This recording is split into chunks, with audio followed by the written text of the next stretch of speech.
Hello বন্ধুরা, তো আজকে একটা অ্যাম্পলিফায়ার রিপেয়ারিং করে দেখাবো। আমি কিছুদিন ধরে ভিডিও দিতে পারছি না এই চ্যানেলে, কিছু কাজের সমস্যার জন্য। তো আজকে একটা অ্যাম্পলিফায়ার রিপেয়ারিং করে দেখাবো। একটা অ্যাম্পলিফায়ার আছে স্ট্রেঞ্জারের 1000 ওয়াট অ্যাম্পলিফায়ার। তো দেখো কীভাবে কী রিপেয়ারিং করা হয়।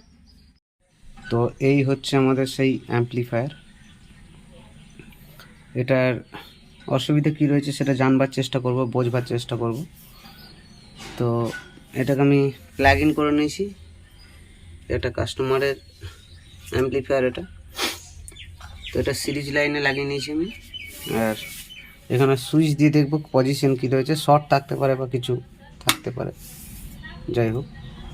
তো এখানে পাওয়ার লাইট দেওয়া মাত্র লাইটটা জ্বলে গেছে, কিন্তু এখানে যে ফ্যান চলছে না, বুঝতেই পারছো, কারণ কোনো শব্দ উঠছে না। তার মানে ফ্যান হয়তো ডিস্টার্ব থাকতে পারে বা কিছু, কিন্তু এইখানে লাইট জ্বলা অবশ্যই দরকার। লাইট জ্বলছে না, তার মানে কী ব্যাপার আছে একবার খুলে দেখতে হবে। তো চটপট খুলে নিই এটাকে, তারপর দেখাবো। তো প্রথম কথা বন্ধুরা, এটা দেখুন কি অবস্থায় আছে, একদম যাচ্ছে তাই অবস্থায় আছে, পরিষ্কার নেই। অবশ্যই এই সমস্ত অ্যাম্পলিফায়ার ভেতর থেকে ফ্যান থাকার জন্য সামনের দিকে ধুলো ময়লা যা থাকে হাওয়ার সঙ্গে টেনে ভেতরে ভরে, এবং এই ফ্যানের মাধ্যমে বাইরে বার হয় গরম হাওয়াটা, হিট সিংয়ের যে গরম হাওয়াটা থাকে। তো এই অবস্থায় অ্যাম্পলিফায়ারটা রানিং হচ্ছে না, সেটা বোঝবার চেষ্টা করতে হবে কীভাবে কেন রানিং হচ্ছে না, কীভাবে রানিং হচ্ছে না। তো দেখা যাক, লাইন দিই। লাইন দেওয়ার সত্ত্বে এখানে কোনো লাইট আসছে না। মানে প্রথমে দেখতে হবে যে ট্রান্সফর্মারে লাইন পৌঁছাচ্ছে কি না। তো ট্রান্সফর্মারে লাইন পৌঁছানো অবশ্যই দরকার, না পৌঁছালে রানিং হবে না অ্যাম্পলিফায়ার। তো দেখা যাক কি হচ্ছে। প্রথমে এই বোর্ডটাকে, এই হিটসিংয়ের রেকটিফায়ার, যে ব্রিজ রেকটিফায়ার রয়েছে, এগুলোকে খুলে নিতে হবে। দেখতেই পাচ্ছ এখানে ব্রিজ রেকটিফায়ার। তো ব্রিজ রেকটিফায়ারটা খুলতে হবে, এবং এখানে 24 ভোল্ট তৈরি হচ্ছে কিনা এটা, এই যে ট্রানজিস্টারটা আছে এটা 2073 ট্রানজিস্টার হয়। এবার অন্য কিছু লাগানো হতে পারে, তো যতটা সম্ভব 2073 বটে। হ্যাঁ, তো 2073 আছে।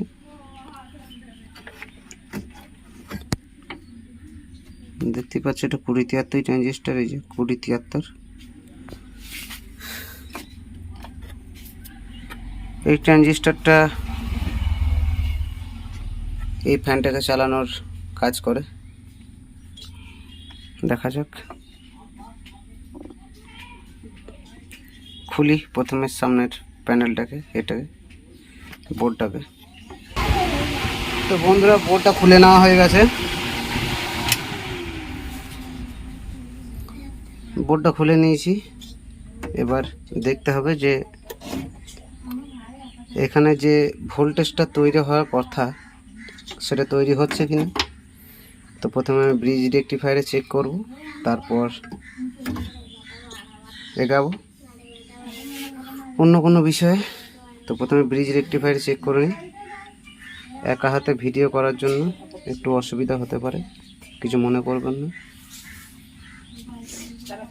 তো দেখে নিই একটা একটা করে। তো বন্ধুরা, এখানে কিন্তু কোনো ভোল্টেজ আসছে না। ট্রান্সফরমারে এই লিডে যে ভোল্টেজ আসা দরকার সেই ভোল্টেজ আসছে না। তো কী করতে হবে, ট্রান্সফরমার দেখতে হবে যে ট্রান্সফরমার ইনপুট মানে প্রাইমারি যে ভোল্টেজটা আছে সেখানে কোনো ভোল্টেজ পৌঁছাচ্ছে কি না, বা এখানে সুইচের সঙ্গে যে তার লেগে আছে তার মধ্যে আর কি ভোল্টেজ যাচ্ছে কি না। তো আমাকে প্রথমে সুইচটা খুলে নিতে হবে। তো সুইচটা খুলে নিই, তারপর দেখাচ্ছি। তো বন্ধুরা, আমি খুলে চেকিং করলাম যে এই নিচেকার যে পিন দুটো রয়েছে, ওপরকার কালো পিন আর লাল পিন, আর নিচেকার কালো পিন আর সাদা পিন এটা চলে গেছে ট্রান্সফর্মারতে, এই ট্রান্সফর্মারটাই। তো এখানে লাইন ভোল্টেজ যাচ্ছে 230 ভোল্ট যাচ্ছে, কিন্তু ট্রান্সফর্মার রানিং হচ্ছে না। তার জন্য এটাকে এক কাজ করি, প্রথমে ব্রিজ রেক্টিফায়ারের লিড কোটাকে খুলে দিই, তারপর দেখা যাবে। তো খুলে দিই প্রথমে। তো বন্ধুরা, এদিকের প্রবলেম সলভ করে নিয়েছি, এখন লাইন চলে এসেছে। তো লাইনটা কেন বন্ধ ছিল, লাইনটা এদিকে যে ওভারলোড সুইচটা লেগে আছে, ওভারলোড সুইচটা পুশ থাকলেও এদিকে লাইন ভোল্টেজ আসছিল না, তার জন্য আর কি লাইন পাস হয়ে আসছিল না, এদিকে ট্রান্সফর্মারতে ঢুকছিল না। তো এখন লাইন চলে এসেছে, কিন্তু তাতেও এটাই লাইন যাচ্ছে না, কারণ এটা ওভারলোড হয়ে পড়ে আছে। এখানে তলাতে একটা তার শর্ট করে দিয়েছি, তার জন্য লাইন আসছে। এখন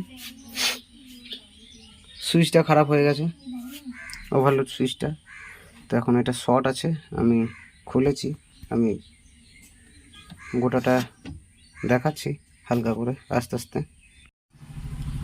তো এটাকে এবার খুলে নিতে হবে, এটাকে আমি চেক করব, রেক্টিফায়ারটা ডিস্টার্ব আছে, এটা চেক করলাম একবার।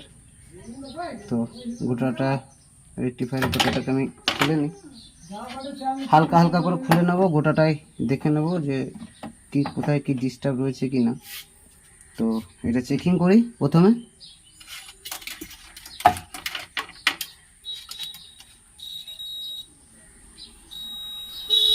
তো এই যে এইখানে রেক্টিফায়ার সিটি দিচ্ছে, তার মানে রেক্টিফায়ার খারাপ আছে।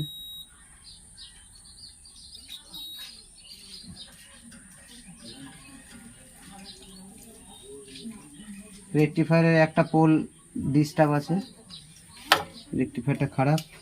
তো আমাকে এটা খুলে নিতে হবে। এখানে যে 473 PF, এটা খুলে নিই।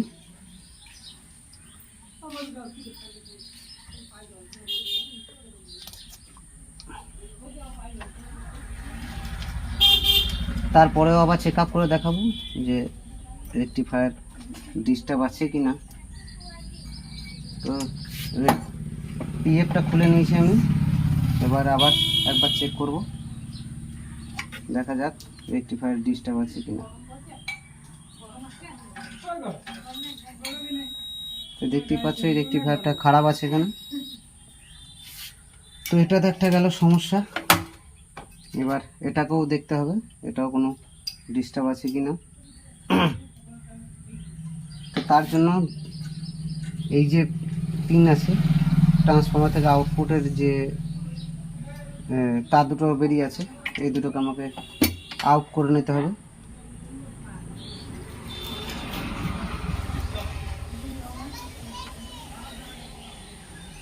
এই দুটো আউট করে নিই, আউট করার পর এটাকে চেক আপ করতে হবে। তার লাগিয়ে চেক আপ করলে সঠিক চেক আপ হবে না।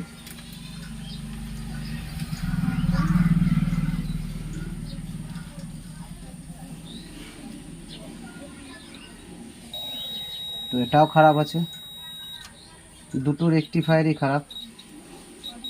এটা হাই ভোল্টেজের জন্য হয় এরকম।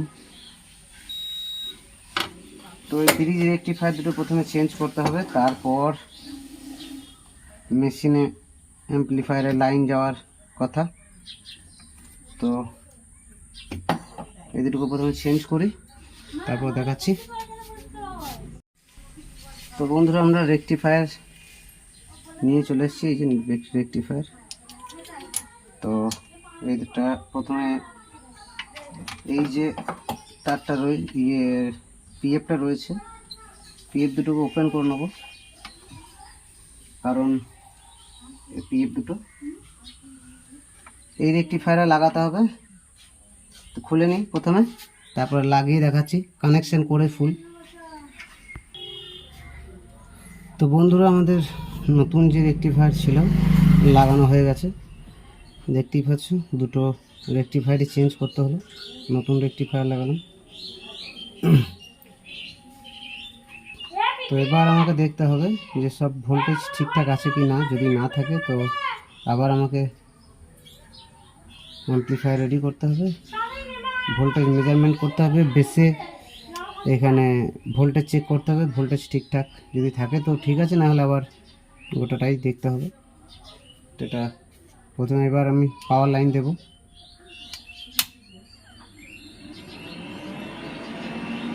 তো বুঝতে পারছো লাইন দেওয়ার সাথে সাথেই অ্যাম্পলিফায়ার কিন্তু ফুল রেডি হয়ে গেছে। এই যে ফ্যানও সামনে, ফ্যানও ঘুরতে লেগেছে, দেখতেই পাচ্ছ।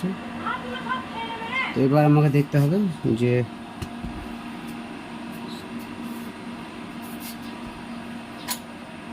সব ঠিক আছে কি না।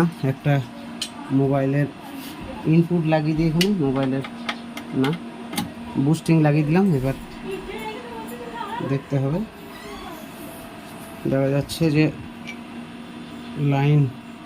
লাইট দিচ্ছে এখানে, তার মানে ঠিক আছে। এবার ভোল্টেজ চেক আপ করবো, ভোল্টেজ সব ঠিকঠাক যাচ্ছে নাকি। যদি দেখি তাহলেই মেশিন রেডি।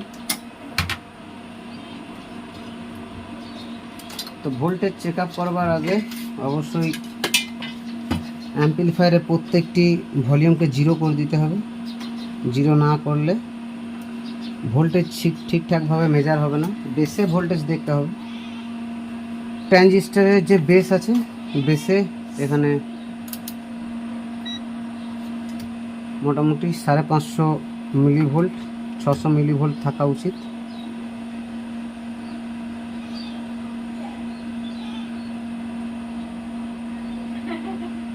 যে জায়গায় 550 মিলিভোল্টই আছে দেখাচ্ছি, দেখে নাও ভালো করে।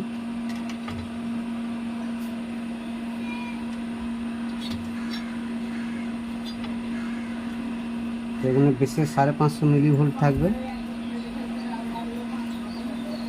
তো 550 মিলিভোল্টই রয়েছে, আর এই দিকের বেসেও 550 মিলিভোল্ট থাকবে। তো 550 মিলিভোল্টই আছে, একদম অ্যাকুরেট আছে, কোনো অসুবিধা নেই। তো আপাতত মেশিন এখন রেডি, কোনো অসুবিধা নেই। মেশিন রানিং ঠিকঠাকই থাকবে, কোনো অসুবিধা হবে না। তো এটুকুই ছিল এই অ্যাম্পলিফায়ার কীভাবে রেডি করবেন। যদি আর কি কোনো কারণবশত আপনাদের মেশিন ডেড হয়ে যায়, লাইন না আসে, তো হতে পারে এই ধরনের অসুবিধা আপনাদেরকে ফেস করতে হতে পারে। তো ভিডিও ভালো লাগলে অবশ্যই লাইক, শেয়ার, সাবস্ক্রাইব করবেন, চ্যানেলকে ফলো করবেন, আর এই সমস্ত ভিডিও পাওয়ার জন্য অবশ্যই কমেন্ট করবেন। ধন্যবাদ।